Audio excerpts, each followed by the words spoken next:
tenemos una ley a partir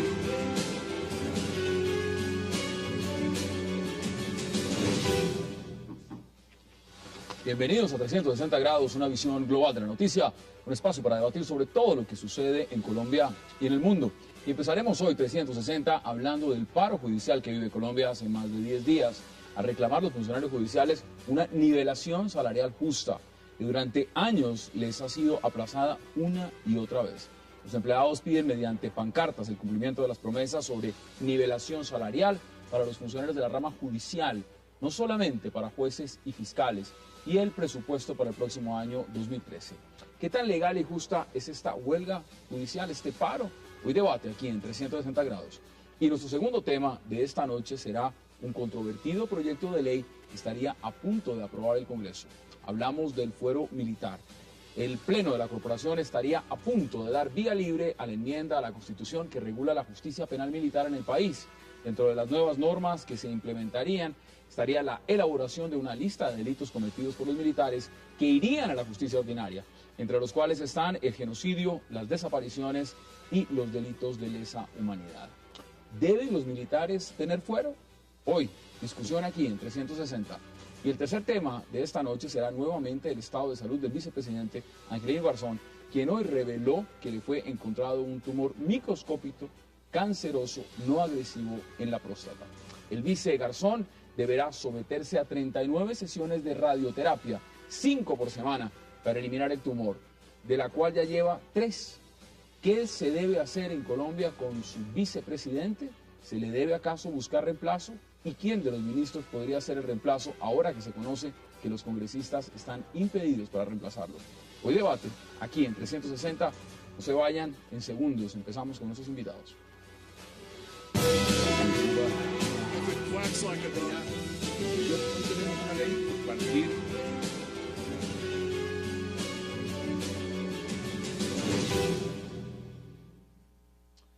Y de inmediato arrancamos este debate sobre el paro judicial y para eso le doy la bienvenida al abogado Francisco Bernate y también al presidente de la Zonal Judicial, Luis Fernando Otálvaro. Caballeros, bienvenidos y qué placer por aceptar esta invitación. Buenas noches, muchas gracias, doctor Otálvaro, buenas noches y buenas noches para toda nuestra audiencia. Bueno, cuénteme exactamente, ¿cómo va el paro? Ya van 10 días y en esa medida de negociaciones, algo realmente que tiene a la justicia parada. ¿En qué va ese tema? A ver, si realmente son 12 días ya que completamos en el día de hoy y pues el gobierno nacional desde el día jueves de la semana pasada no nos recibe, no contesta la contrapropuesta que le hicimos y que nosotros le estamos planteando. Partimos de reconocer en este gobierno que al menos es el único que en 20 años ha manifestado que sí tenemos el derecho que nos fue concedido por la Ley Cuarta de 1992, que solamente alcanzó para los magistrados de los tribunales. 20 años. 20 años, y llevamos 20 años en esta petición, nos reconoce el derecho, pero no es capaz de concretarlo. Es decir, estamos ustedes diciendo... el viernes estuvieron casi a punto de cerrar lo que sería un acuerdo. ¿Qué pasó realmente que no se levantó el paro el viernes? A ver, nosotros siempre venimos negociando al referéndum, que significa que lo que se proponga en la mesa se lleva a la base. Y la base fue clara en decirle al gobierno que no estaba de acuerdo con la propuesta de la propuesta del gobierno que no concretiza en qué tiempo, en qué término se haría realidad el derecho a la nivelación, porque el gobierno lo que plantea es que sería en una forma plurianual, es decir, que como se trata de una solución de 1,5 billones de pesos, se haría por periodos. Pero el gobierno no define en qué periodos. Entonces, cuando dice que es plurianual, pueden ser 2 años, pero también pueden ser 20 o 30. Y en ese caso, entonces el derecho a la nivelación se volvería una esperanza nuevamente, un sueño. Es un tema netamente salarial. Nosotros cuando manifestamos en esta oportunidad que nos íbamos, era precisamente porque desde hace muchos años, 20 años, estamos luchando en este derecho.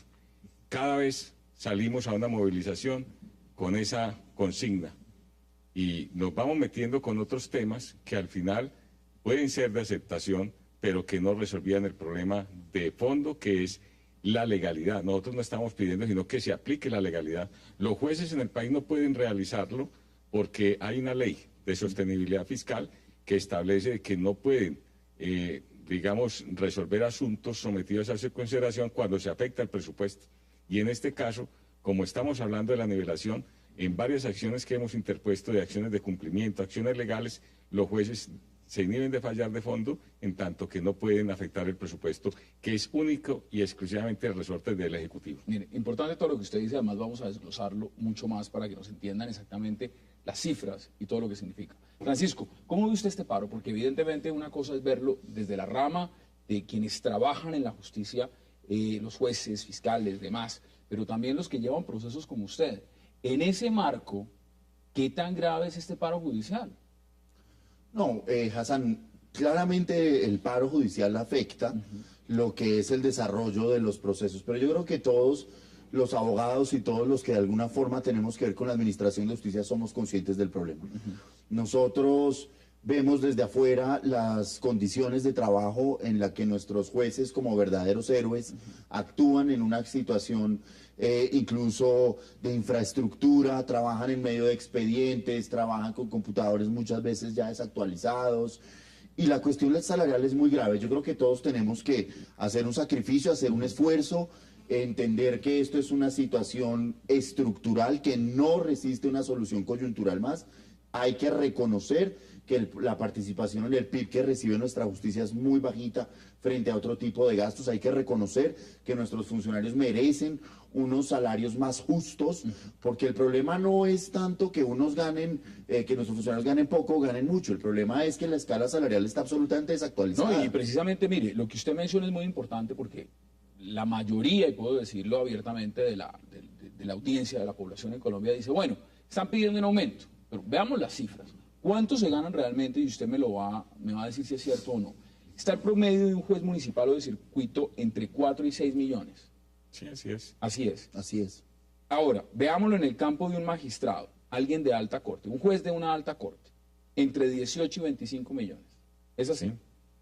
La cantidad de procesos que ve un magistrado comparado con lo que ve un juez municipal o de circuito, ¿cuánto es la diferencia?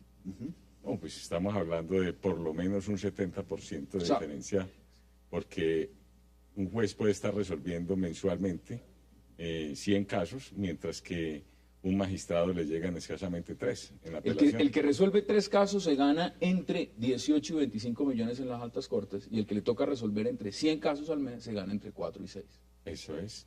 El que hace el trabajo realmente, digamos, de carpintería, ese trabajo duro, es un profesional que también tiene excelentes calidades, tiene bastantes especializaciones. La responsabilidad. Y la responsabilidad que implica ser juez, además del decoro y de la seguridad que éste requiere y necesita, pues el salario realmente no es el salario que le permita tener esas condiciones que le exige la sociedad a un juez. Ahora dígame, ¿cuánto están aspirando? ¿Cuánto dicen ustedes que se debe ganar? Ya sabemos más o menos las cifras, de 4 a 6 millones. ¿Cuánto consideran ustedes que se debe ganar? Nosotros estábamos pidiendo precisamente que se debiera una tabla salarial que conllevara a que el juez de circuito, que es el juez que le sigue al magistrado de tribunal, hacia abajo, estuviese en un 80% del salario del magistrado. En este caso estamos hablando de aproximadamente unos 14 millones de pesos. 14 millones de pesos. Y ahí está la... Pero eso es lo justo. Eso es lo justo. Es el juez de circuito, es que es el juez precisamente que resuelve casos bastante graves, que se le exige una alta preparación y que además requiere y necesita una seguridad muy especial. ¿Cuánto les ofrece el gobierno? El gobierno en este momento no nos está ofreciendo, no nos está diciendo cuánto. Es decir, manifiesta que sí tienen un derecho los trabajadores judiciales, pero deja en el tiempo la definición. Manifiesta de que será a través de una tabla que se hará en el futuro y que también su pago será diferido en el futuro, pero no establece cuánto y cuánto. Y eso es lo que nos tiene empantanado ahora la negociación. Si el gobierno manifiesta que está dispuesto a nivelar los salarios de la rama judicial en 3 años, pues nosotros consideramos de que es una proporción adecuada, entendiendo que la solución también es una solución bastante costosa para la nación, pero que ha sido producto de la negligencia de los gobiernos que han dejado acumular por 20 años esta nivelación salarial. Y eso que no estamos pidiendo retroactivos, estamos pidiendo hacia el futuro. Bueno, pero mire, veámoslo en el marco de lo que significa también, porque es que los que están diciendo, mire, esto evidentemente para la rama judicial los efectos son nefastos en este sentido. El 90% de los juzgados y tribunales y cortes y fiscalías de todo el país están cerrados. Es decir, ¿esto qué implica? Más de 2.500 audiencias han sido congeladas. También significa, no se reciben demandas, se corre el riesgo de vencimiento de términos en procesos delicados. Y la atención a los usuarios de la SURI es la más lenta, no atendiéndose en casos de extrema urgencia como legalización de capturas, recepción de denuncias, formulación e imputación de cargos y además medidas de aseguramiento. ¿Esto hasta dónde aguanta? No, Hassan, todas esas cifras son ciertas, pero digamos, pues en el sistema penal acusatorio, lo de las 2.500 audiencias que se aplazan, pues es lo normal, es el sistema penal aplazatorio, eso no afecta realmente la cuestión. Lo demás es un sacrificio que como ciudadanos tenemos que hacer y tenemos que asumir. Y yo conozco bien la entraña de la rama judicial y sé que si bien los funcionarios están parados, se están llevando el trabajo a la casa y la realidad y la experiencia muestra que cuando abren el paro hay una actualización muy rápida y eso está bien, pero yo quisiera complementar lo que decía aquí el doctor Otálvaro en el siguiente sentido. Nuestros jueces, que son los que fallan los casos, ¿en cuántos procesos no tiene que salir el juez en la misma buceta del tipo que acaba de condenar? Mientras el honorable magistrado sale en su camioneta y con su escolta. ¿Cuántas prebendas adicionales no gozan nuestros magistrados y carecen nuestros jueces que se exponen diariamente al trabajo? Nuestros jueces no cumplen horario. Nuestros jueces empiezan a las 6 de la mañana y a las 3 de la mañana siguen haciendo audiencias. Un principio de derecho es a igual trabajo, igual salario. Adicionalmente no solo son los jueces, ellos tienen sustanciadores, tienen oficiales, tienen notificadores, tienen escribientes cuyos salarios son realmente penosos, se ajustan con las primas que logran hacer. Nuestros jueces no pueden dedicarse a ninguna actividad adicional, ni siquiera pueden dictar clases por fuera. Eso es bien importante. Ahora, nuestro gobierno ha sido un gobierno generoso, hay plata para construir 100.000 viviendas, hay plata para las víctimas, hay plata, aquí para todo el mundo hay plata. Ahorita va a haber mucha plata para el proceso de paz también. Yo traigo una propuesta. ¿Es necesaria, sí o no, la función judicial de la Procuraduría General de la Nación? 300 funcionarios de más de 20 millones de pesos de salario. ¿Por qué no acabamos eso, que no sirve para nada, y se los damos a los jueces? Ahí está la solución. Mire, hay una propuesta, hagamos una pausa y sencillamente la discutimos al volver de ella. Vamos a una breve pausa, la primera de esta noche aquí en 360, y ya regresamos con nuestros invitados para seguir debatiendo y analizando lo que significa el paro judicial en Colombia. No se vayan, ya regresamos.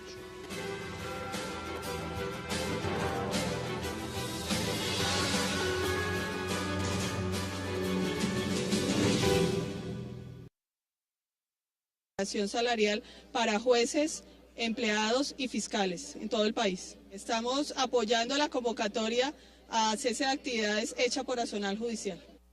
¿Usted qué opina de las propuestas? Porque ya hay propuestas como la siguiente, mire. Estado de conmoción para superar el paro judicial. Ya se ensayó en una oportunidad por parte del gobierno anterior y no hubo resultados.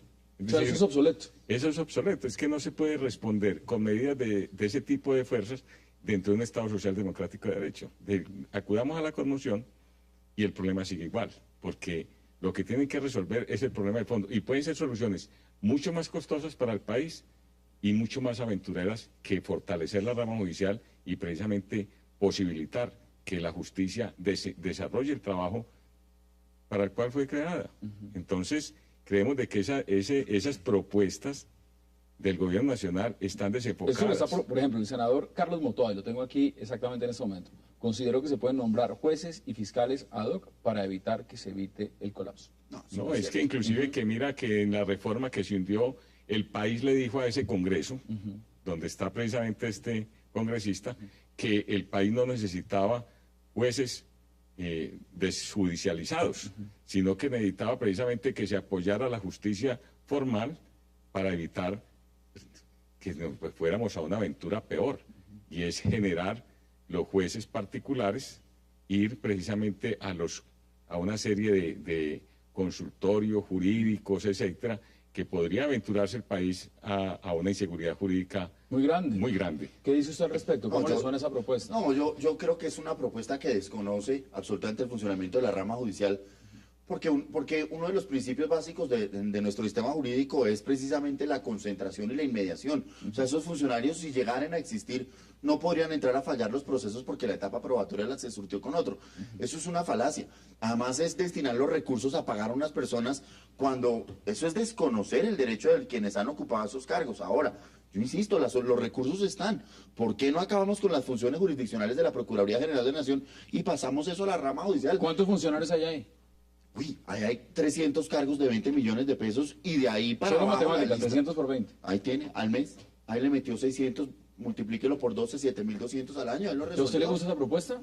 A mí me parece interesante porque es que indudable que lo que necesitamos es fortalecer la rama judicial. Pero que Y no se escucha nosotros procurador decimos, Ordóñez, porque inmediatamente nosotros lo decimos van a que la decir es, Procuraduría en el sistema penal acusatorio adversarial eventualmente puede participar, pero de resto no Pero tiene por qué ni estar quita ni pone, permanentemente no. ahí. Además es una figura que no tiene ninguna necesidad, es decir, eso no funciona. Pero yo quiero adicionalmente poner sobre la mesa la siguiente cuestión, y es la necesidad y la importancia de que este tipo de problemas coyunturales no se resuelvan con medidas Paliativas. de paso, paliativas. Hay que asumirlo de fondo, hay que reconocerlo. Además, mi doctor, quiero decirle, es necesaria la implementación de la carrera dentro de la rama judicial.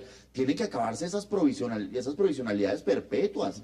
¿Cuántos jueces de nuestro país diciembre a diciembre están sufriendo porque no saben si prolongan el encargo o no, haciéndole lobby a los magistrados? Mire, acá hay un tema muy interesante. Y es lo que usted plantea. Es decir, esto viene desde la nivelación salarial aprobada en términos de la Ley 4 de 1992. Ustedes llevan 20 años peleando este tema. Ahora, en esa coyuntura, en ese marco, y lo decía Francisco Bernate acá al lado, ¿usted cree que el gobierno ha sacado dinero para todo menos para ustedes? Claro, mira, en el presupuesto del próximo año se le van a dar 19 billones a las fuerzas militares para invertir a la guerra.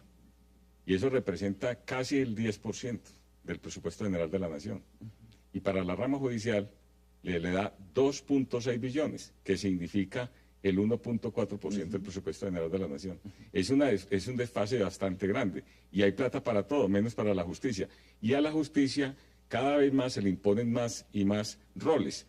Tiene que desarrollar más funciones, por ejemplo, que la ley de tierras, justicia y paz, La ley de víctimas. la ley de víctimas. Se realizan unas reformas y no se les dan los recursos, como por ejemplo el sistema penal acusatorio, en donde aún fallamos porque no hay policía judicial, porque no hay medios técnicos para las investigaciones, y ahora viene la oralidad en todos los sistemas judiciales, civil, laboral, administrativo, y faltan 1.700 salas de audiencia, con lo que implica no solamente la construcción de las mismas, sino de la adecuación técnica. Bueno, pero hay un ministro de Vivienda que está haciendo varias casas. 100.000 viviendas, ahí estamos repartiendo por todo el país. De pronto que saquen un presupuesto para hacer las salas que necesitan ustedes para audiencias. Mire, ¿cómo se ha portado en este caso la ministra de Justicia? En la posición de ustedes, evidentemente, porque ella está defendiendo la posición del gobierno. A ver, nosotros vimos de que con ella hubo un adelanto bastante grande y eso lo saludamos, porque reconocer que efectivamente existe esta deuda, después de que los gobiernos desde el año 1992 han sacado, digamos, el bulto a esa solución, es una posición de avanzada y nosotros la saludamos y la vemos con buenos ojos, como lo dijimos desde el comienzo. Vemos con buenos ojos esa posición, pero lo que nosotros hemos sostenido es que el gobierno y la ministra han matado al tigre y se han asustado con la piel, porque lo que se venía después de eso es concretizar ese derecho. Si yo parto como gobierno de reconocer que tienen un derecho los trabajadores, ahora sentémonos a ver cómo hacemos para que ese derecho se cristalice y sea oportuna y eficiente la solución. Y eso es lo que no se ha querido. Sí, ¿qué dice? Pero en lo que no se pueden equivocar los amigos de la rama es en volver a negociar como la vez pasada, arreglar por una prima. Eso hay que arreglarlo de fondo. Eso que no llegue un chequecito más grande en diciembre y una a mitad de año. Eso tiene que ser mes a mes. Denos opciones reales de ascenso. Acabemos esas provisionalidades. Denos acceso a la capacitación. Los recursos están, es cuestión de saberlos usar. Mire, es muy diciente lo que pasó con la jurisdicción de lo contencioso administrativo. Supuestamente ya debía entrar a regir con un sistema oral y todo esto. A la hora de hoy no tenemos salas de audiencia y no hay cómo hacerlas y no hay dónde empezar. Nosotros creímos que la experiencia del sistema penal acusatorio y la oralidad era una maravilla y la vamos a copiar judicial en todo lo demás, y no tenemos vestido para esa fiesta, no tenemos con qué. Señores, este penal acusatorio no puede ser ejemplo de nada, eso fracasó. Cuando teníamos lo que teníamos, estábamos mejor. Entonces yo lo que creo que hay que hacer es, antes de construir las salas de audiencia tipo Puerto Rico, démosle a los funcionarios condiciones dignas de trabajo. No puede ser que nuestros jueces penales de circuito salgan a coger la boceta con el tipo que acaban de condenar, que nuestros fiscales tengan que poner de su bolsillo los pasajes de los aviones, No, porque evidentemente, no hay presupuesto para pagar un pasaje. evidentemente se necesita una reestructuración, es algo que ustedes están luchando hace ya muchos años, pero veámoslo también en la coyuntura. Y es decir, ustedes dicen, nosotros ya mandamos la contrapropuesta, ustedes ya se la mandaron al gobierno, la debe tener la ministra. ¿Qué están esperando? ¿Y hasta dónde están dispuestos ustedes a llegar esta vez, comparado con el pasado? Es Mire, decir, este movimiento nació fuerte y con una mentalidad muy grande de que vamos es por el objetivo que se nos ha venido negando por muchos años. Y sobre eso se viene construyendo precisamente la fortaleza y la unidad. Mira que la respuesta que le da la rama judicial a la propuesta de la ministra de decretar la ilegalidad del paro fue en el día de hoy apoteósica. Tribunal de Bogotá en paro. Consejo Seccional de la Judicatura plantea el paro para mañana. el paro. Todo el país que no estaba dentro del movimiento salió en solidaridad. El movimiento sindical nacional y el movimiento sindical mundial nos ha enviado ya las comunicaciones diciendo es increíble que se solucione con represión una movilización de la justicia en Colombia cuando el mismo Estado parte de reconocer que tienen un derecho. Entonces, en ese tipo de soluciones de represión, lo que está perdiendo es el gobierno ante la comunidad internacional. Mire, mientras tanto, mientras estamos debatiendo y analizando, muchos televidentes nos escriben. Miren lo que le escribe, por ejemplo, Orlando Quintero. Nivelación salarial es justa, pero debe ir de la mano con eficiencia y probidad de operadores judiciales, de todos. Es decir, acá hay un tema también y es cómo opera la justicia. Porque si esa necesidad de los aumentos también se da, y que es justa que se dé, pues también que sea una justicia operante. Pero lo es. Es decir, mire, Colombia, si de algo puede sacar la cara es que tiene muy buenos jueces. Cuando usted mira las hojas de vida de nuestros jueces, la experiencia, la forma en que trabajan, usted se maravilla y yo creo que nosotros en eso estamos muy avanzados de ver cómo nuestros jueces son muy buenos lectores, son muy viciosos y trabajan con las uñas. Y la eficiencia y el logro de esa excelencia en la justicia está garantizado con la carrera. Nuestros jueces casi todos son nombrados por concurso, y por un concurso que no es fácil, por un concurso donde se presentan miles de personas y se escogen los mejores. ¿Cuál es el problema? Que los escogen, pero el cargo en el juzgado, no sé qué, está entre tanto en manos del amigo político, de no sé qué, de la recomendación de... No, implementemos la carrera, hagamos las cosas bien, démosles a los que se ganaron el concurso el espaldarazo, vamos para adelante. Y sobre todo, yo siento que nuestros jueces son unos grandes pilotos, pero en unos vehículos de pésima calidad. O sea, usted ve nuestros jueces, el nivel de los jueces penales en Colombia es de primer mundo. Pero ¿qué pueden hacer ellos cuando tienen un SINCA, un sistema penal acusatorio que no sirve para nada? Así usted le ponga a Klaus Roxina al sistema penal acusatorio, eso no funciona. No, es que es así. Mira, por ejemplo, el número, la cantidad de procesos que hay en un despacho judicial. No es sino ir aquí al edificio del Virrey, donde están los juzgados civiles, para que tú veas la cantidad de expedientes, el número de funcionarios o empleados que hay y cómo todos los días llegan más. Es ¿Llegan decir, más procesos? Muchos más, porque es que tenemos un país conflictivo. Es decir, hay conflictos civiles, ejecutivos especialmente, por el problema social que tenemos tan grave. Entonces el sistema financiero y bancario todos los días nos llevan demandas ejecutivas. Por ejemplo, son 1.300 demandas que tiene un juez de circuito. No, nos convertimos en auxiliares de evidentemente las del cifras descobro de los son bancos. impresionantes, y hablando del tema de tutelas además. Ahora, Tutelas laborales, administrativos. La justicia administrativa nació congestionada. Se crearon en el 2005 250 jueces en todo el país y cada uno se le dio de 800 procesos. Sí, eso sí. Dígame, mire, ¿qué se el puede tema hacer? está en el tapete. Evidentemente todos estamos viendo la coyuntura, lo que significa este paro, porque a todos nos afecta y a todos nos involucra y a todos necesitamos que se resuelva lo más pronto posible. Entonces, invitarlos a las partes a que se resuelva lo más pronto posible. Y le quiero agradecerle a Fernando Tálvaro, presidente Nacional Judicial, por haber aceptado la invitación. No, ustedes muchas gracias y estaremos prestos aquí siempre que queramos debatir los temas de la administración judicial. Francisco Bernate, gracias por aceptar la invitación. Como siempre a usted, gracias. Y doctor Otálvaro, no declinen, no son 12.000 funcionarios, son 12.000 familias que los necesitan ustedes. Vamos a hacer una pausa y ya regresamos aquí en 360 grados para entrar a debatir lo que significa el fuero militar en Colombia y otros temas más. No se vayan, ya regresamos.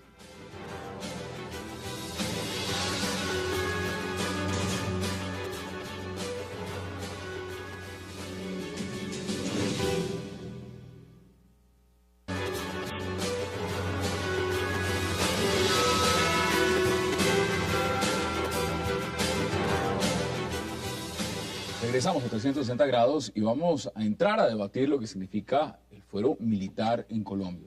Para eso le doy la bienvenida a 3 congresistas, a Juan Carlos Vélez, a Germán Navas Talero, a Guillermo Rivera y por supuesto también a Alberto Abello. Gracias por aceptar esta invitación y por estar esta noche aquí con nosotros en 360. Gracias por la invitación. Bueno, mire, congresista Navas Talero, 6º debate, y en el 6º debate fue aprobada lo que es esta reforma constitucional, que significa fuero militar. ¿Cómo ve usted esta posición? ¿Cuál es su posición frente al tema? Primero que todo, creo que Uribe no pudo hacer esto que sí hizo Santos. Uribe, siendo tan belicoso, nunca se le ocurrió una cosa como esta, que esto es acabar con el derecho. Esto definitivamente acabar con el derecho. Sí, crea una justicia penal militar para todo aquel que usted un informe. Y a la policía, que es un organismo de carácter civil armado, como lo dice la Constitución, la mete dentro del carrito este. Digo, ¿por qué Uribe, siendo tan fuerte y tan belicoso, nunca se metió? Yo creo que ahí se acordó que había sido abogado y que había estudiado. Yo no sé, Juan Manuel Santos, si pasó una facultad de Derecho, o sea, pero fue un abuso. Llegar hasta donde llegaron es un abuso.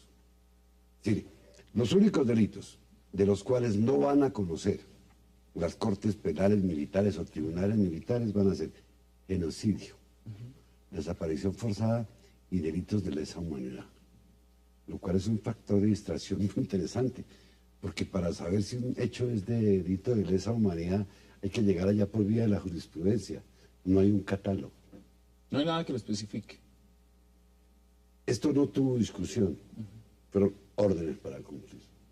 Con el perdón de todos ustedes, para mí, esto no es más que la revancha por la condena del coronel Plazas, y lo he dicho varias veces en presencia. Coincidencialmente, sale la condena de Plazas y aparece este proyecto. Y les sigo contando porque yo estaba viendo invitado. No, y por eso quería conocer su posición inicial, porque vamos a abrir el debate. Senador Juan Carlos Vélez, ¿cuál es su posición frente al tema del fuero militar? ¿Usted lo ve de la misma forma? No, yo lo veo muy diferente. Yo creo que inclusive en Colombia nosotros hemos ido más allá de lo que ha hecho la legislación internacional frente al fuero militar. En los Estados Unidos, en Inglaterra, en Japón, en casi todos los países del mundo, todas las conductas cometidas por los militares son procesadas por la justicia penal militar. Entonces, por ejemplo, ahora en Afganistán, un soldado norteamericano se enloquece, sale, asesina a 17 civiles. En Colombia, si eso hubiera ocurrido, sería la justicia ordinaria la que lo procesaría. En Estados Unidos es la justicia penal militar la que lo está procesando. Aquí simplemente se dijo que todo será de conocimiento de la justicia penal militar, todas las conductas de los militares, exceptuando las que acaba de mencionar el doctor Navas. Pero le quiero aclarar que las conductas o los delitos de lesa humanidad sí están claramente relacionados en el artículo 7º del Tratado de Roma. Ahí aparecen cada uno. Pero nuestra legislación no. No, pero se llegará a ello. Le cuento, doctor Navas, no es como los otros. Ya ese artículo fue incorporado al bloque de constitucionalidad por la propia Corte Constitucional hace 3 meses. Más o menos. No, hace 3 meses hubo un fallo. Y me remito a los artículos de los tratatistas sobre la materia en días pasados. Pero ya hace parte sobre ese esa artículo en jugarreta, particular del donde bloque se llega es por del país. interpretación, no se llega porque haya un catálogo. No, pero ya Congresista, ¿cómo lo ve usted? Bueno, yo quisiera quizás contarle un poco a los televidentes de qué se trata esta discusión. La justicia penal militar es una justicia administrada por militares en ejercicio o por militares retirados, es decir, pares juzgando a sus pares. Y yo creo que el símil que uno pudiera hacer es el de los tribunales de ética médica. Cuando un médico no desarrolla su actividad en un procedimiento médico de acuerdo a sus protocolos, pues hay unos tribunales de ética médica que conocen de su conducta. Ahora, siguiendo el ejemplo de los médicos, si el médico al salir de su clínica o de su consultorio atropella en su vehículo a alguien o le dispara a otra persona en un establecimiento público, ya esa conducta no puede ser conocida por el Tribunal de Ética Médica porque no tiene absolutamente nada que ver con el ejercicio de sus funciones. En el caso de la justicia penal militar funciona más o menos parecido, es decir, si un militar incumple con los protocolos propios de su actividad militar, es decir, desobedece una orden de un superior,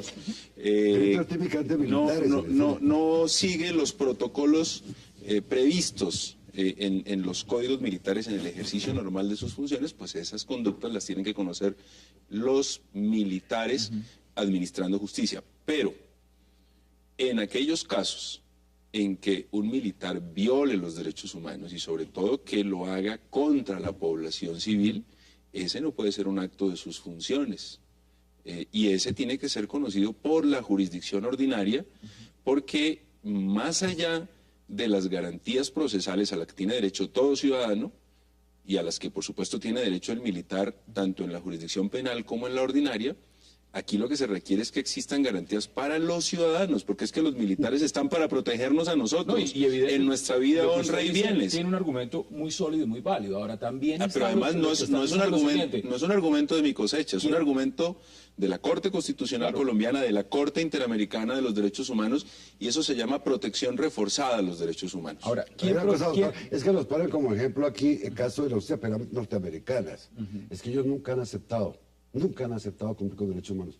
Ellos juzgan a quien sea y donde sea y gozan inmunidad. No me la ponga de ejemplo, doctor. Póngame a la verga. Pero la justicia penal militar tiene una razón de ser, y es que el militar no en su actuar pues anda armado, agrede, ataca. Entonces bajo esas circunstancias se mira de que ellos deben tener un juzgamiento diferente al de cualquiera de los demás ciudadanos. Doctor, siempre lo han tenido, y a través por de la eso historia. se les da un tratamiento especial en casi todos los países lo han tenido del mundo. para los delitos típicamente militares. ¿Cuál es su posición frente al tema del fuero? La posición frente al tema es la siguiente. Tenemos que observar nuestra realidad colombiana. Nosotros llevamos más de medio siglo en conflicto armado. Varias generaciones de militares, civiles y todas esas cosas han estado en una confrontación militar. Nosotros tenemos que encontrar una salida para fortalecer las Fuerzas Armadas por una parte y por otra debemos entender que la justicia militar, contra lo que piensa la mayoría de la gente, debe ser más fuerte y más dura con los militares que la justicia civil, como es en muchos países. Y también entender que los civiles muchas veces, solo con ver un militar que tiene una condecoración, ya lo consideran un criminal. Entonces se ganó ese orden, pues usted ya es un criminal, porque por sus tendencias políticas piensan que es una persona que está haciendo mal. Pero yo pregunto, en Cuba, en la antigua Unión Soviética, en Venezuela, en los países donde hay gobiernos socialistas, los militares, ¿en qué condiciones están? Tienen una protección, pero más la debe tener Colombia, donde hay un conflicto. ¿Cuál es la diferencia con otros países, con Europa y con Estados Unidos, que internamente no tienen conflicto armado? Entonces los protocolos de Roma, ahora sí los protocolos que están firmados, son para países que no tienen conflicto. Nosotros tenemos conflicto. Desde luego hay unos que piensan que hay que quitarle todo fuero militar a la justicia militar. Inclusive hay que recordar que por un pacto, un acuerdo entre el Ministerio de Defensa y la Fiscalía, violando la Constitución, se abolió de hecho el fuero militar en Colombia. Entonces es increíble que hayan tenido que inventar un nuevo proyecto en el Congreso y todo eso, si realmente ya estaba consagrado en la Constitución. Yo les voy a hacer los delitos típicamente militares, deserción, abandono del cargo, ataque al inferior, ataque al superior, eso está bien, porque eso es de su misma disciplina. Pero dígame, ¿dónde diablos está que dentro de las actividades propias del militar está cometer falsos positivos? Dígame dónde está que dentro de las falsas de la actividad militar está llegar a un pueblo y saquearlo. Pero en combate militar, pero es que usted dice combate. Pero venga, yo le digo combate, quiero poner un ejemplo muy sencillo. Cuando el combate es limpio, no responde. Mire, hay un ejemplo que hemos llevado nosotros los debates y es cuando el caso de cuando dan de baja Cano. Ahí hay dos visiones, el juez civil y el juez militar. Para el juez civil, el señor Cano pudo haber, el que lo esté procesando, pudo haber estado en estado de indefensión, porque era una persona que estaba simplemente armado con una pistola, se enfrentó a unos soldados armados de fusiles. Igualmente ese era un anciano, porque no era un joven como pero nosotros que estaban combatiendo. Combate es nadie lo ha discutido. Pero no, señor, no lo crean. El que lo mató en este momento está siendo procesado por la fiscalía. No. El que dio de baja. Claro, el que lo dio de baja, porque es que ahí él debió haberlo detenido, no haberlo matado. Es que el militar cuando ya interpreta los hechos lo hace de una manera muy diferente, porque sabe que es estar en una situación de combate, sabe que es estar en una situación de combate, entiende la presión que tiene un militar en ese momento, los nervios, los temores, los miedos. Es que yo puse ese ejemplo. Pero a la persona que se ha vendido de un civil que no interpreta eso. Ninguno lo puede matar. No, es que yo escribí el decreto. Pero es que fue en condiciones de oscuridad, en condiciones de combate. Aquí hay cosas muy claras como los casos positivos que van todos para la justicia. ¿Cuál es su posición en un minuto antes de ir a la pausa? Frente a ese ejemplo. Yo lo que quería decir es que justamente ese ejemplo yo lo puse en la discusión, pero con el argumento contrario al que plantea Juan Carlos. Es que el señor Alfonso Cano estaba armado, cuando viene el bombardeo, él ni le entrega su arma a los soldados, ni levanta las manos. No, él estaba, no se está rindiendo, estaba en combate. Luego, cuando hay un muerto en combate, uno no puede hablar de un delito.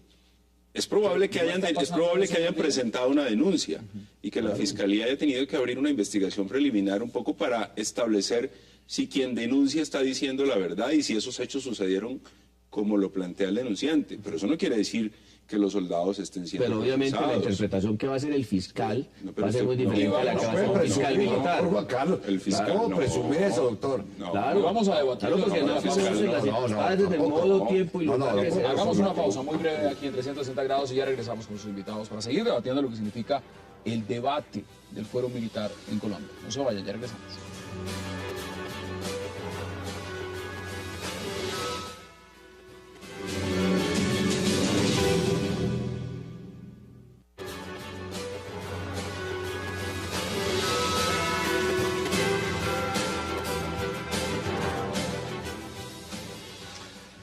Vemos imágenes de lo que significan también operativos militares, porque el tema es el fuero militar.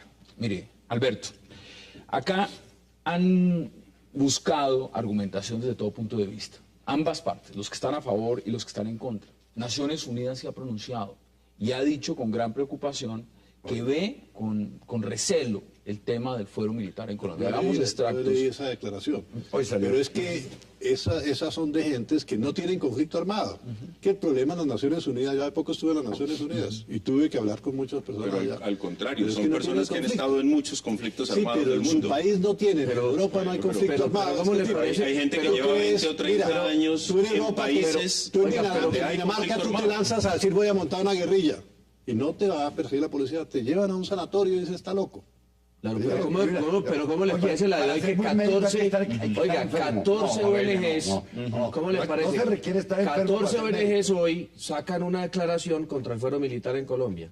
Y yo me pregunto, ¿y por qué no la sacan contra los países que son ellos? Ellos aquí sí a Obama no lo enfrentan, a Hollande no lo enfrentan, a la señora Merkel no lo enfrentan. Por ejemplo, pero aquí a Colombia, que es un país del tercer mundo, ahí sí, 14 ONGs que tienen que hacer 14 ONGs aquí, que se vayan para sus países. Se está llevando de calle todos los ¿Se ve que peligra el tema de los acuerdos internacionales? ¿Por qué no critican el fuero militar Para fortalecer la democracia hay que fortalecer las Fuerzas Armadas.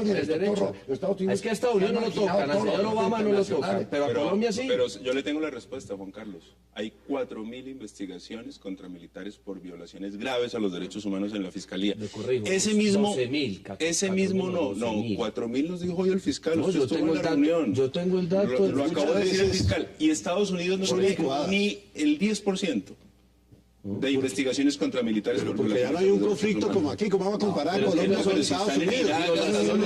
No, eso no se puede.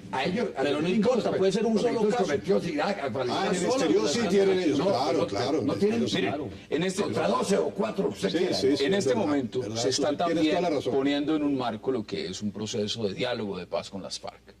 Y para muchos se considera que en ese proceso se le va a dar muchos beneficios a los guerrilleros de las FARC, en el marco jurídico, en el tema de participación en política. Y a los militares también. Bueno, en esa circunstancia la pregunta va en ese sentido.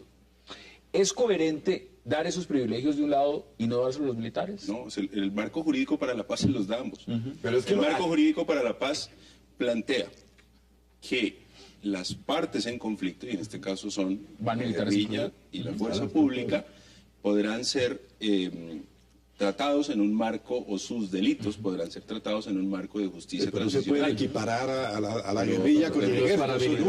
No se puede equiparar. Por favor, es que no los estamos equiparando nosotros, están en la Estamos Constitución. diciendo es, el procedimiento para juzgarlos, que están buscando, búsquese impunidad. Porque lo que dice el doctor es cierto, vamos a mirar sus penas, está bien. Pero es que esto que están buscando es absoluta impunidad.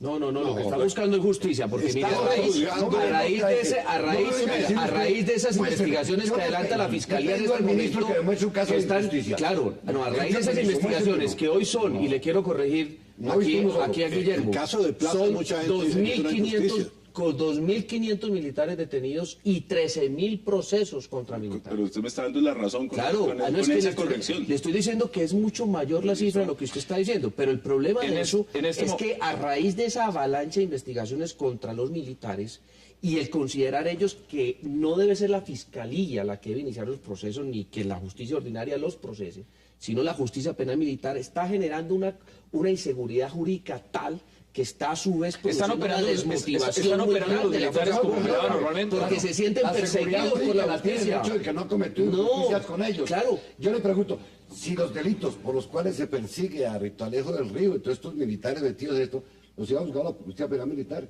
estaba en la impunidad eso. Doctor Navas, yo escuché una grabación. Ellos eran reconocidos como libertadores en su momento. Yo escuché una grabación en la cual el fiscal. Oiga, escuché el que sea culpable hay que juzgarlo y hay que castigarlo. Oiga, escuché una grabación en la cual hay que establecer el fiscal le dice al soldado, mire soldado, yo tengo dos formas aquí de procesarlo. O nos vamos por DIH, donde la pena mínima es 40 años, máximo 60, o si no por la justicia ordinaria, donde podemos negociar por ahí en 15 años. ¿Usted quiere ver crecer a sus hijos o no? Y el militar en esa situación se ve presionado, tan presionado, que le toca asumir su responsabilidad así él no haya cometido el delito. Porque también la defensa que tiene no es la mejor. Él no cuenta en este momento, el soldado de Colombia, el militar, el policía, no tiene dinero para pagar esa defensa. Mire, ellos pagan a DEMIL una parte. DEMIL está haciendo un esfuerzo enorme, recibe 13.000 millones de pesos al año. Pero le voy a contar, cada abogado de DEMIL hoy en día tiene un promedio entre 80 y 100 procesos. Y los sueldos no es que sean los mejores. Entonces tiene los mismos, doctor, pero las garantías no tienen buenos para nadie. No tiene buenas defensas. La Defensoría del Pueblo, si ustedes le meten una inyección, podía asumir eso. Pero cuando la cabeza de todo el ministro de Defensa va a ser hasta el jefe de los abogados que con sus impuestos va a pagar usted. Y obviamente terminará pagando la defensa de los falsos positivos, ustedes su bolsillo. Miren, veamos. Es la paz, es conseguir la paz, conseguir el orden. Hay que restablecer el orden en Colombia. A contrario de eso, si ellos quisieran la paz, no era este el punto para tocarlo. Porque yo digo una cosa, y les digo, aquí la guerrilla vino a saltar al Estado. Dispaраron el Palacio de Justicia, siguen disparando. Al ministro de Defensa le dijimos, todo soldado en Colombia necesita 3 cosas: uniforme, fusil y abogado. En este momento, no tienen el abogado, así que la guerra es muy difícil enfrentarla con fusil y uniforme sin abogado. Veamos aparte de lo que ha dicho Naciones Unidas frente a este tema. Veamos extractos de la carta. Hemos tomado nota con seria preocupación que el proyecto de reforma constitucional ampliaría la competencia de los tribunales militares o policiales, otorgándoles poder para investigar, procesar y decidir sobre casos de violaciones de los derechos humanos que deberían estar bajo la autoridad del sistema ordinario de justicia penal. Congresista Rivera, en este momento, usted me corregirá, si hay un combate y en el combate muere alguien, inmediatamente bajo fuego disparado por militares, ¿se detiene a esa persona y a todo el batallón? Es decir, ¿todos entran en investigación? No, es que en combate, los muertos en combate, los heridos en combate, no se consideran delito, no pueden ser considerados delito.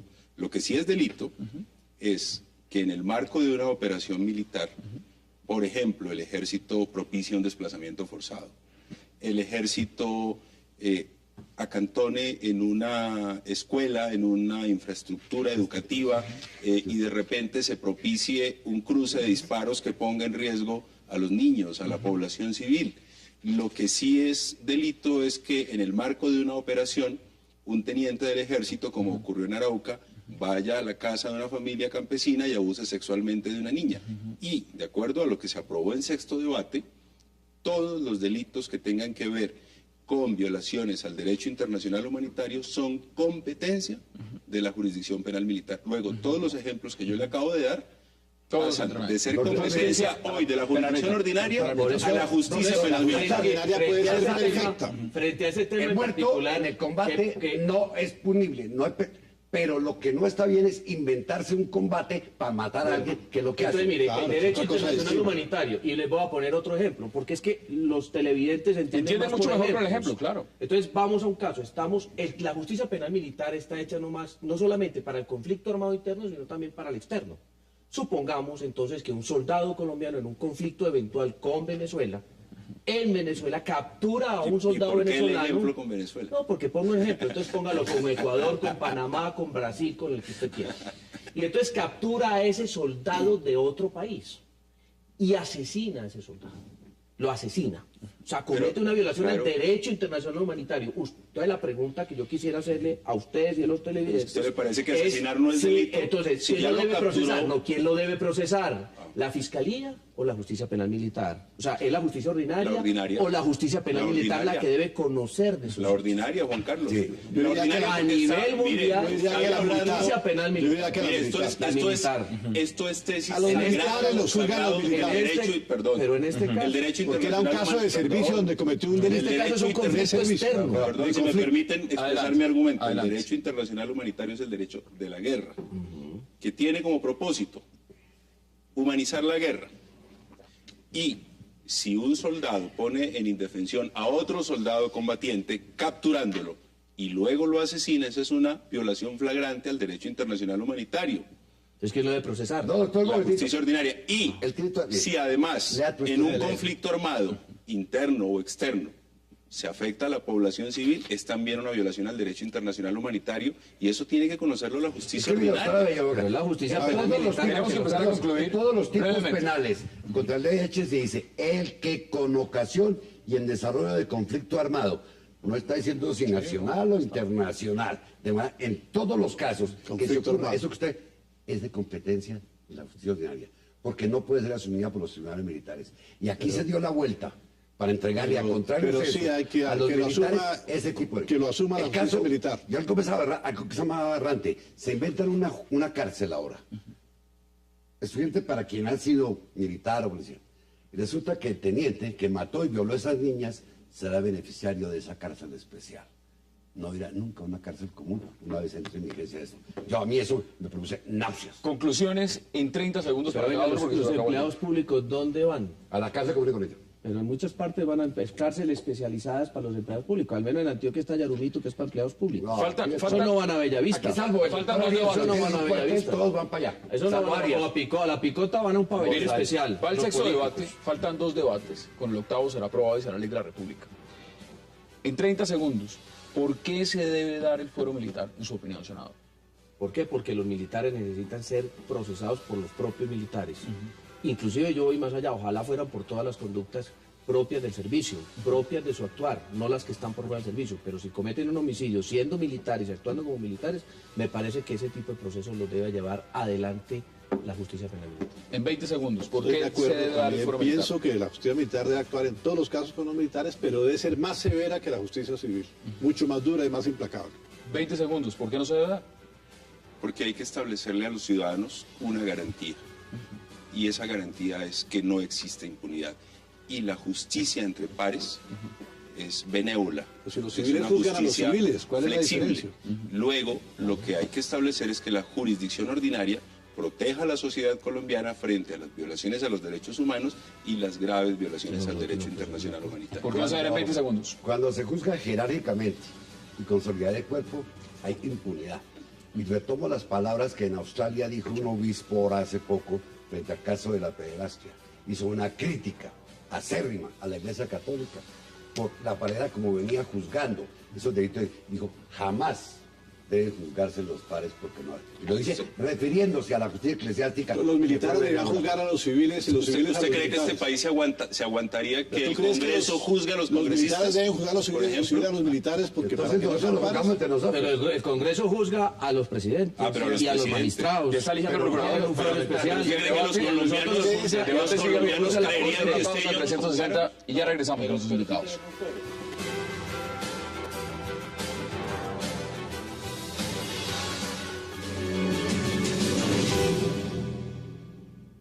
Como vicepresidente de la República de Colombia, me permito informar a la población en general y a los honorables congresistas que durante mi proceso de recuperación motriz al que actualmente estoy siendo sometido, uno de los médicos tratantes de la EPS Sanitas me ha informado que padezco un tumor microscópico canceroso, no agresivo, en la próstata, el cual en ningún momento sería causa de mi muerte.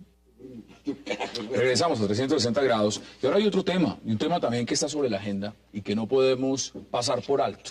Es el tema de la salud del vicepresidente Angelino Garzón. Evidentemente hoy, con la nueva revelación de que padece cáncer de próstata, pues pone en contexto de nuevo lo que significaba su precario estado de salud y lo que esto puede implicar. Senador Juan Carlos Vélez, ¿cómo ve usted esta noticia? Pues, a ver, a mí me parece, según el informe médico, yo no soy médico, tengo que reconocerlo, que pues, lo que dicen ahí es que es un cáncer no grave, no es algo grave, es algo que puede tratarse, que es algo que no pone en riesgo la vida del vicepresidente. Y por lo tanto yo he seguido insistiendo, mientras él continúe y quiera seguir como vicepresidente, lo debemos dejar ser vicepresidente porque fue elegido hasta el 7 de agosto del 2014. Que lo siga haciendo, que si él quiere renunciar, pues también... Él dice, yo tengo los mismos 9 millones de votos que tiene... Los mismos 9 millones. Yo lo sigo respaldando, lo sigo apoyando, y si me toca en el Congreso volver a actuar como me ocurrió la vez anterior, que no aprobé la proposición que ordenaba la evaluación médica, pues si esa evaluación médica se hace en contra de lo que quiere el vicepresidente, yo tampoco estoy dispuesto a aprobar. ¿Qué dice usted al respecto? ¿Cómo ve el tema de la salud? Porque es un tema que está en el debate, que evidentemente preocupa. ¿Cuál es su análisis? No, primero yo debo aclarar que tengo una buena relación personal con Angelino, no de ahora que es vicepresidente, sino desde que era gobernador del Valle del Cauca. Pero un vicepresidente constitucionalmente está para reemplazar al presidente si existe o una falta absoluta o una falta parcial. Y lo que hay que preguntarse es si Angelino Garzón hoy está en condiciones de reemplazar al presidente de la República. Y cualquiera dirá, pero pues para ser vicepresidente él está en sus 5 sentidos, a pesar de su limitación física, se ve cognitivamente muy bien. Uno lo que tendría que plantearse es, este señor en esas condiciones, no solamente con el anuncio del cáncer de próstata, sino con el accidente cerebrovascular que sufrió hace unos meses, lo que habría que plantearse es si él en esas condiciones podría, en la eventualidad de que el presidente faltare, cumplir a cabalidad las funciones de un presidente de la República, que son de 24 horas, de viajes constantes, de alocuciones, de liderar reuniones, consejos de ministros de 5 o 6 horas.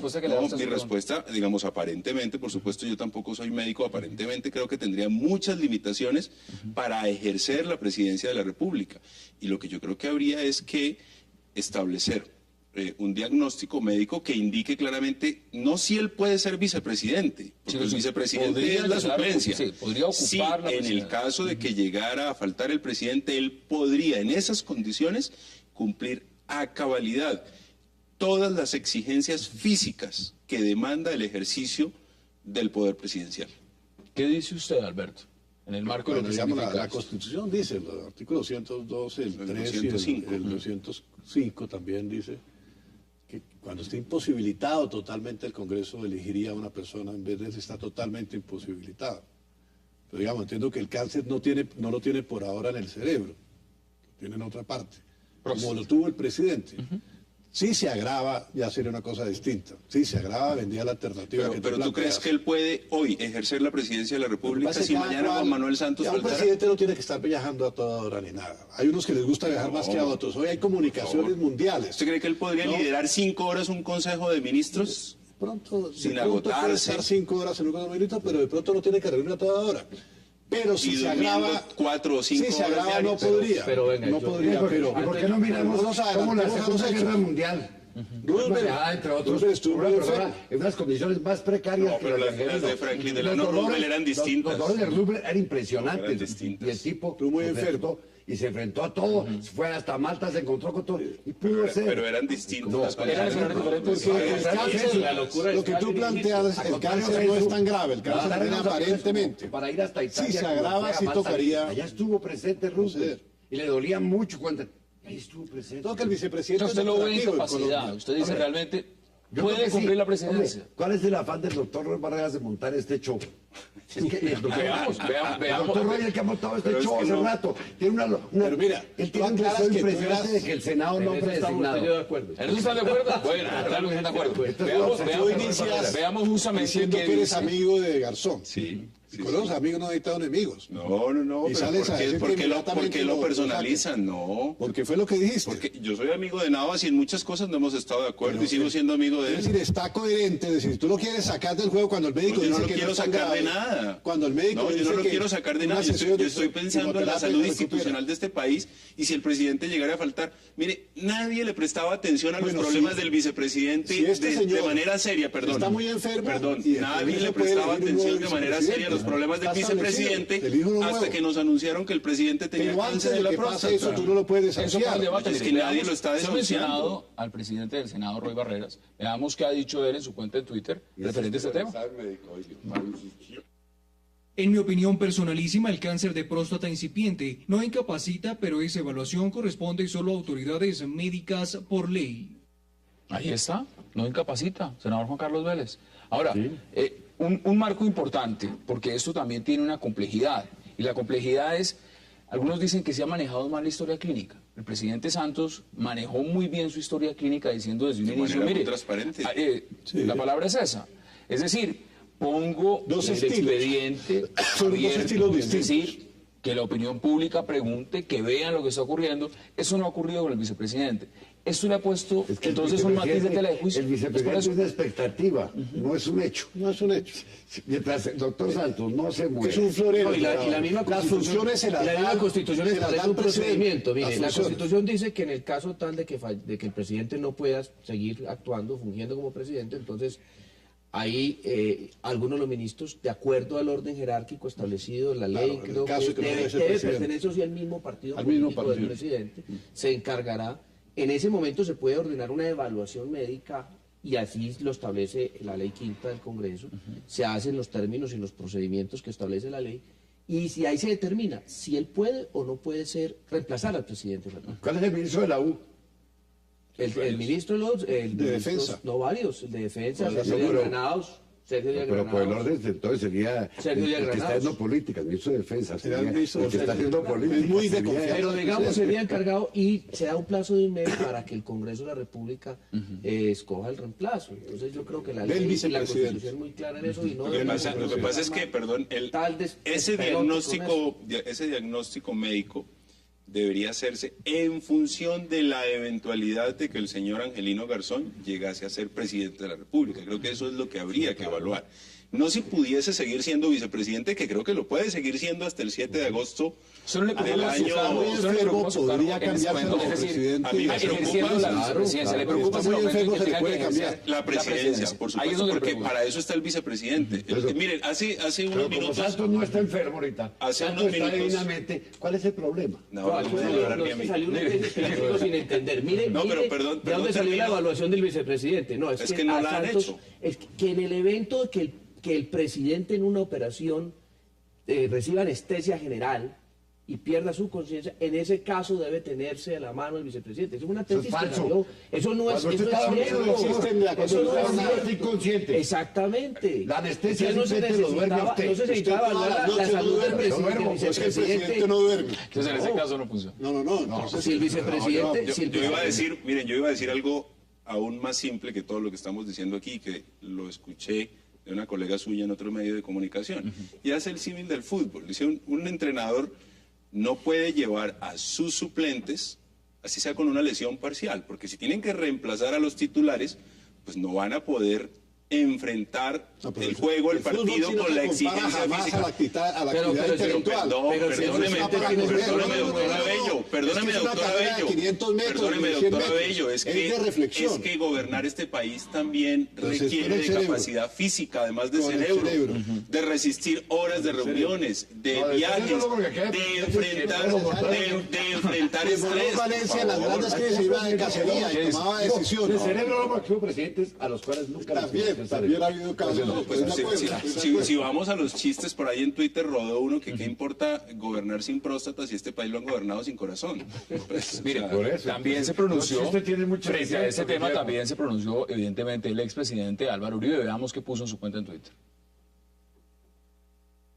Éxitos para superar quebrantos de salud, deseamos al vicepresidente.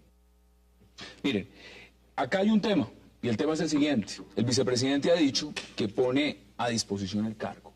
¿Eso se puede hacer? No. Pues a menos que renuncie. No. Decir evidentemente, no está renunciando. No está renunciando. Está diciendo, pongo a disposición el cargo. No está renunciando. Él simplemente le dijo, si no puedo, quítemelo. Mire, si el diagnóstico médico señala que hay incapacidad física permanente, el Congreso tiene que resolver. No es el diagnóstico que nos mostraron esta noche, Guillermo, dice todo lo contrario. Dice que está bien. Entonces... Y hay otra cosa que yo entiendo. Pero es que el diagnóstico del presidente lo operaron de lo mismo. La prevención del vicepresidente. Es que cuando se arma ese cuento, que yo participé en esa sesión en la cual se tomó la decisión de convocar a esa evaluación por una comisión médica, pues eso fue una proposición de esas que presentan allá que uno ni se da cuenta. Yo no sé por qué, la escuché, le puse atención, inmediatamente el primero que me opuse fui yo. Dije que yo no votaba eso. Y me secundaron los amigos del Polo porque... ahí vieron que definitivamente se le quería hacer algo soterradamente al vicepresidente. Entonces, empezamos con la primera jugada que no estuvo bien. Es que esas proposiciones se leen despacio y se le avisa a la gente que se van a someter a consideración. Pero no se trata de meter en la mitad de la sesión, ahí como de una manera soterrada, a ver que la gente la apruebe a pupitrazo sin darse cuenta que es lo que está aprobando. Entonces, ahí fue la primera jugada. Bueno, el 90% de las leyes los congresistas no saben que están aprobadas. Por eso, lo segundo, entonces viene el tema de una evaluación.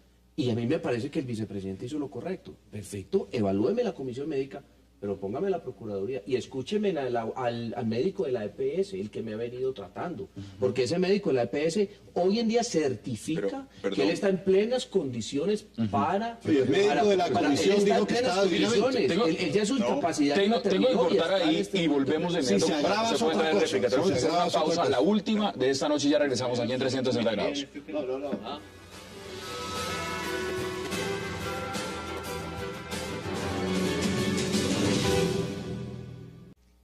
Pero el gobierno no define en qué periodos. Entonces, cuando dice que es plurianual, pueden ser 2 años, pero también pueden ser 20 o 30. Y en ese caso, entonces el derecho a la nivelación se volvería una esperanza nuevamente, un sueño. Es un tema netamente salarial.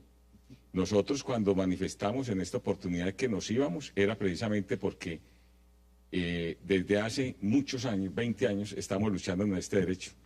Cada vez salimos a una movilización con esa consigna y nos vamos metiendo con otros temas que al final pueden ser de aceptación, pero que no resolvían el problema de fondo, que es la legalidad. Nosotros no estamos pidiendo, sino que se aplique la legalidad. Los jueces en el país no pueden realizarlo porque hay una ley de sostenibilidad fiscal que establece que no pueden, digamos, resolver asuntos sometidos a su consideración cuando se afecta el presupuesto.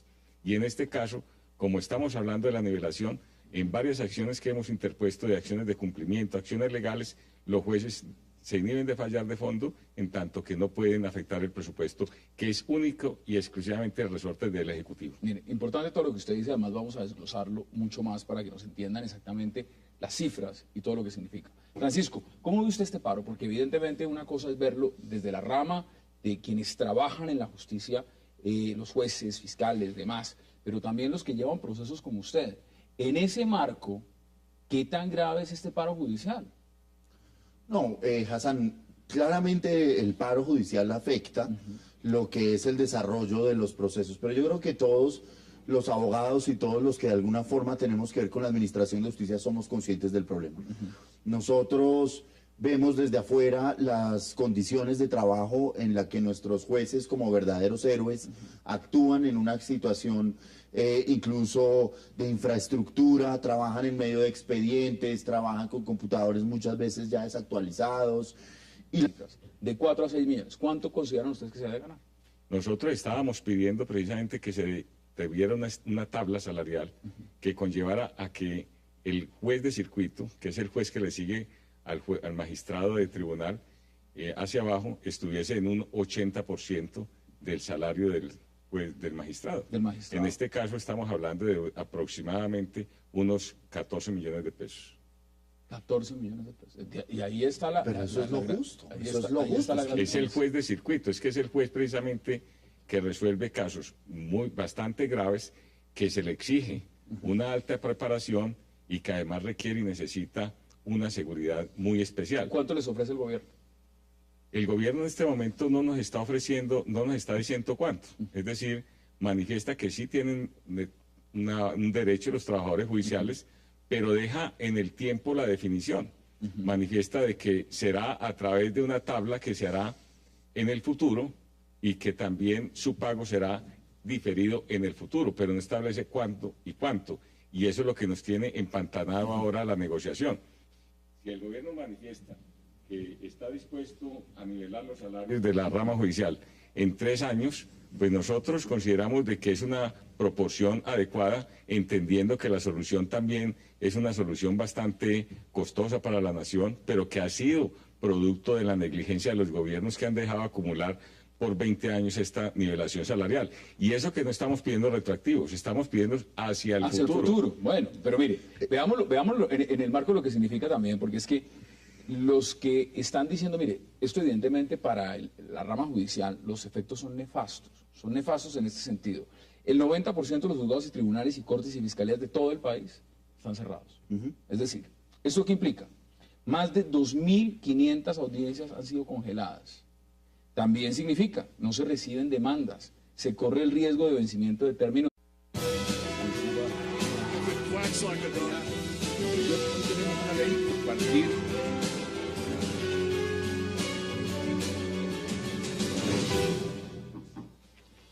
Bienvenidos a 360 grados, una visión global de la noticia, un espacio para debatir sobre todo lo que sucede en Colombia y en el mundo.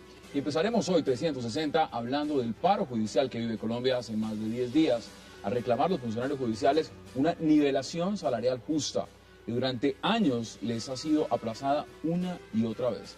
Los empleados piden mediante pancartas el cumplimiento de las promesas sobre nivelación salarial para los funcionarios de la rama judicial, no solamente para jueces y fiscales, y el presupuesto para el próximo año 2013. ¿Qué tan legal y justa es esta huelga judicial, este paro? Hoy debate aquí en 360 grados. Y nuestro segundo tema de esta noche será un controvertido proyecto de ley que estaría a punto de aprobar el Congreso. Hablamos del fuero militar. El Pleno de la Corporación estaría a punto de dar vía libre a la enmienda a la Constitución que regula la justicia penal militar en el país. Dentro de las nuevas normas que se implementarían estaría la elaboración de una lista de delitos cometidos por los militares que irían a la justicia ordinaria, entre los cuales están el genocidio, las desapariciones y los delitos de lesa humanidad. ¿Deben los militares tener fuero? Hoy, discusión aquí en 360. Y el tercer tema de esta noche será nuevamente el estado de salud del vicepresidente Angelino Garzón, quien hoy reveló que le fue encontrado un tumor microscópico canceroso no agresivo en la próstata. El vice Garzón deberá someterse a 39 sesiones de radioterapia, 5 por semana, para eliminar el tumor, de la cual ya lleva 3. ¿Qué se debe hacer en Colombia con su vicepresidente? ¿Se le debe acaso buscar reemplazo? ¿Y quién de los ministros podría ser el reemplazo ahora que se conoce que los congresistas están impedidos para reemplazarlo? Hoy debate aquí en 360. No se vayan, en segundos empezamos con nuestros invitados.